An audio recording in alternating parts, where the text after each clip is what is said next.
the Democratic Republic of Sports.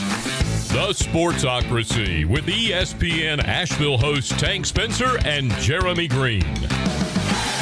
Welcome back into the Sportsocracy and our next edition of the Offseason 5. Time for the San Francisco 49ers, a team that, they disappointed this past season, but it really wasn't all their fault. The injury bug hit them worse than just about any team I can remember.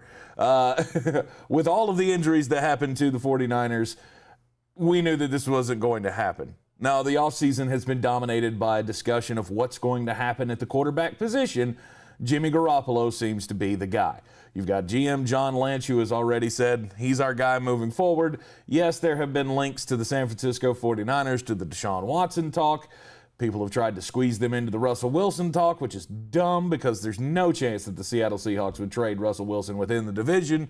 They are going to move forward with Jimmy Garoppolo, true or false, Jeremy Greene? Gun to my head, I'll say yes. I'm not confident that New England won't do something stupid to procure Garoppolo from San Francisco. Mm-hmm. But I think they're not in on Deshaun Watson and none of the other high-level guys. The one caveat to that is if they could find a way to get Sam Darnold from the Jets.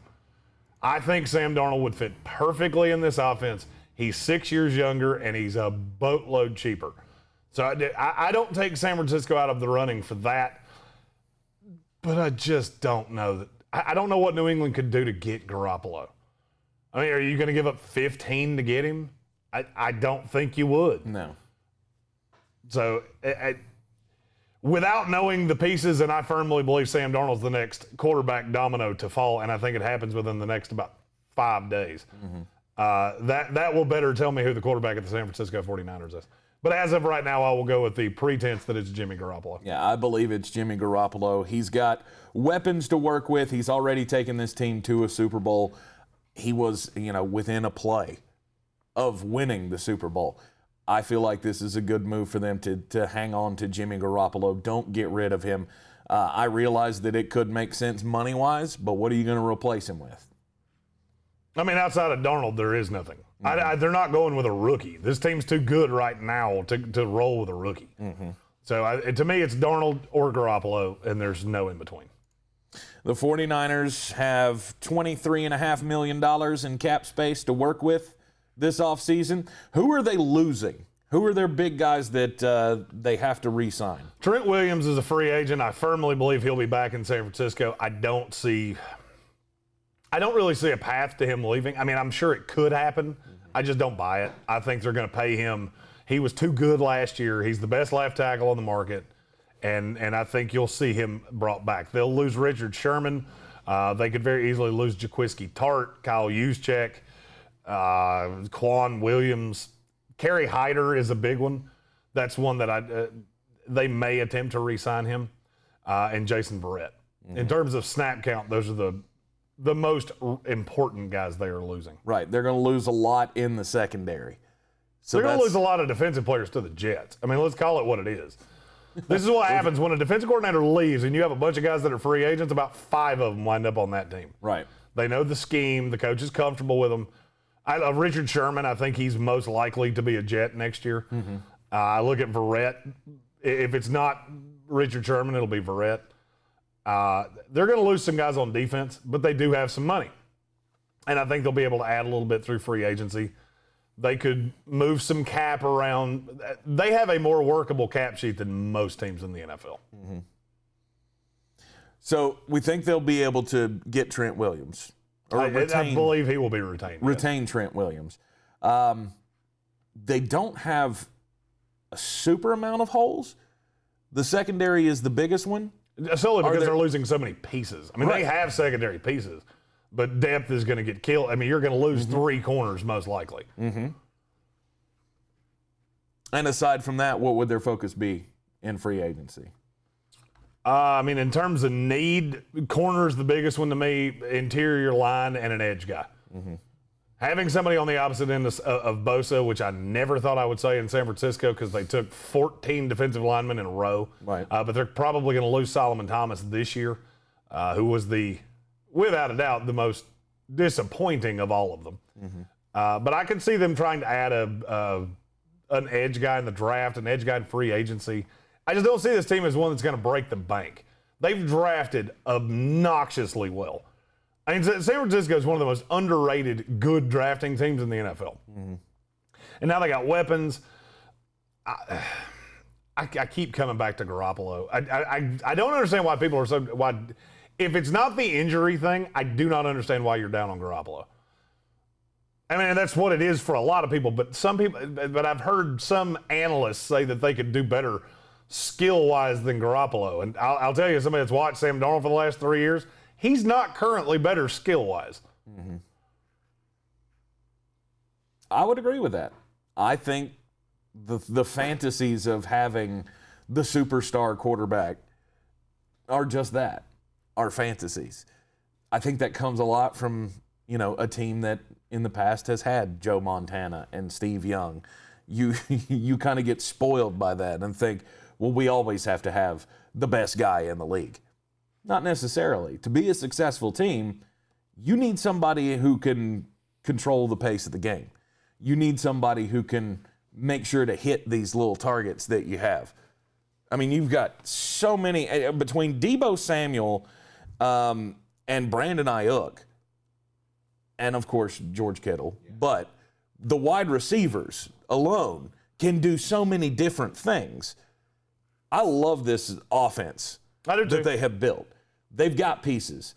I don't think it would hurt them to add another wide receiver, but they don't have to go out and spend on one. I just don't think it. I think if you're going to do that, you bring back Kendrick Bourne, who I like. I mean, I do like Kendrick Bourne. Mm-hmm. And I think in that offense, it makes sense. This is a run-predicated team. And I don't necessarily think you have to spend on the high-end receiver. No. Especially not when it's going to be a guy that's playing as the second outside guy. There's so many receivers in this draft. And I know they're missing their 3 from the Trent Williams deal. But, I mean, even on the third day of the draft, there are guys, whether it's a Daz Newsome, a Sage Surratt, those are guys that I think could be immediate. I'm not saying they're going to be high-end twos, but I think they could come into the league and start in a 3 wide receiver set immediately. Mm-hmm. I would agree with that. They've got the number 12 pick in the NFL draft. So what do you think they will do? I look at a guy like Micah Parsons, and I think he would fit really nicely on this team. It's obviously not their biggest need, but I think he would be really good on this team. I mean, at corner, J.C. Horn is a guy that's made sense to me from the jump with them. Mm-hmm. Pat Surtain's not going to fall here. I keep seeing mock drafts where Surtain falls further and further and further down. He's clearly the best cornerback in this draft. He's not going to fall like that. But you could see a J.C. Horn here. You could see Caleb Farley. I struggle to believe he will get here. I mean, he might, but I don't really buy it. I would be thinking more in the – I'm trying to think off the top of my head. I'm so locked in on J.C. Horn with the 49ers that I can't get that out of my head. Okay. But cornerback is your go-to for the 12th pick. That would be where I would be leaning. Mm-hmm. And there are guys outside of the 3 you said, I don't have a first-round grade on another corner. Now, when you get into that, to their second pick, I've always liked Desante Samuel with them. He's a guy that I think will be a better pro than he was college player because teams just avoided him. Mm-hmm. Everything on the other side was so bad most of the time that you didn't have to throw at him. So to me, he could be a ball hawk. I look at Melifanwu from Syracuse, who kind of fits. If they schematically stay the same as when Rob Salah was there, he's a big corner. Some people project him as a safety, and I think he would fit that scheme really well. Isn't that where his brother plays? Melifanwu? Yeah. No. His brother played for the Raiders. His brother Obi Melifanwu? Yeah. He plays for the San Francisco 49ers. I was today years old when I found that out. He's played for about 9 teams in the NFL. He actually plays with them, so there you go. That could be your inside track on what they're going to do later in the draft. Other things that you would target in the draft. I mean, I think corner has to be the answer because the free agent class is not there. No, this is not a great I mean, 3 of the top 14 corners on the market are coming from San Francisco. Mm-hmm. So if you're going to attack a free agent, I would think it would be one of your own guys. They need some interior offensive line help. I feel like I've said this guy to every team we've talked about. But Landon Dickerson is a guy I would really like here. Can play both guard spots. He's a center, and I wouldn't hate that. My question is, are they going to be one of these teams that gets into the nebulous of pass rushers in that second, third, fourth round? Whether it's Rashad Weaver from Pittsburgh, Jalen Phillips or Quincy Roche from Miami. I mean, there are a ton of edge guys. And it's going to be beauties in the eye of the beholder. I'm higher on Rashad Weaver than seemingly anybody else that does this. I would love him in San Francisco. I think he would, if they, let's say, and I'm projecting here, if he fell to their pick at 108, that would be probably top 5 favorite picks of mine in the draft. Nice. This is a guy I had a second round that I had and still have a second round grade on, and I'm seeing him go in the 4th round constantly. But in San Francisco, I think he would be a top 30, top 35 player in this draft class. Mm-hmm. Well, as you said earlier, San Francisco does not tend to whiff on draft picks. No, I mean, they had 5 picks last year. They killed it last Javon year. Kinlaw and Brandon Ayuk were the 2, and they were both pretty damn good. Mm-hmm. Kinlaw didn't necessarily, quote-unquote, live up to expectations, but I think it's because we had lofty expectations. Right. He's replacing DeForest Buckner, and you expected him to be that. He's not going to be. DeForest Buckner is one of the 3 best interior defensive linemen in the NFL, and you're expecting a rookie from South Carolina to come in and immediately be that? That's unrealistic. Well, adding J.C. Horn to this team would make a lot of sense. It's the San Francisco Gamecocks, apparently. Yep.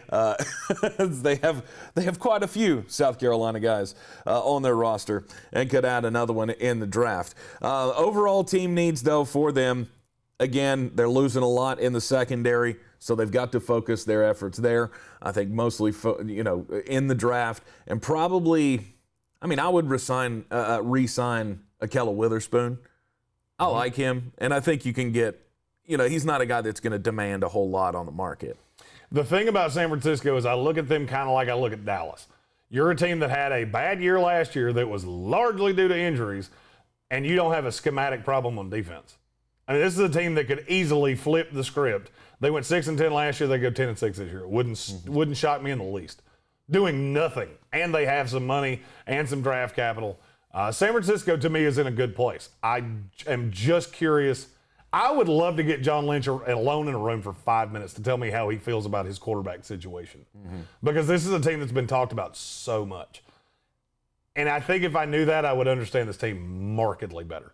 If you're all in on Garoppolo, I'm all in with you. You see him every day. I don't. I don't know how healthy he is. I'm not a doctor. So if Garoppolo's help, if you told me right now Jimmy Garoppolo is the starter of this team next year, he played 16 games, and they won the NFC West, I wouldn't bat an eyelash at that not making sense to me. I think people overvalue the Rams to a point. It's not. I'm not down on them. I look at the Cardinals, the Rams, and the 49ers as right there separated by an eyelash. And then whatever the fuck happens in Seattle. They could be 2-14 or 12-4, and neither one would shock me. Right. The NFC West is the toughest division in football and is going to continue to be next year. It would not surprise me to see every one of the teams in this division end up in the playoffs. So the San Francisco 49ers, I believe, with the injury issues hopefully out of the way, knock on wood, what are they going to do with Kyle Juszczyk? I feel like he's a glue guy that you have to bring him back. I don't know that I see him following LaFleur to the Jets too. Okay. That's been a constant rumor since Rob Salah took the Jets job is that they would bring Kyle Juszczyk with them. Yeah, fullback's too important in this offense. I'm not sure it's a win or lose. If they lose Juszczyk, does it really hurt them all that much? It's obviously a hole that they would miss on this football team, but I don't think it's a make or break move. It's one of those that you look at more as a luxury. Well, I mean, the offense is going to stay largely the same, even though Michael LaFleur's gone. I mean, Mike McDaniel's the offensive coordinator. Kyle Shanahan's still the one that's got his thumbprint on this offense. If it's not Juszczyk, there will be another utility fullback. You know, I look at Ramondre Stevenson out of Oklahoma. It could be a hell of a place for him. I don't know if he's that good of a blocker, but I know he's that good of a receiver. San Francisco 49ers, they got a lot to look forward to in 2021. Be sure to like and subscribe to the Sportsocracy. Hit those buttons right now so you know every time that we put out new content here on the channel. Our off-season files continue in the playlist.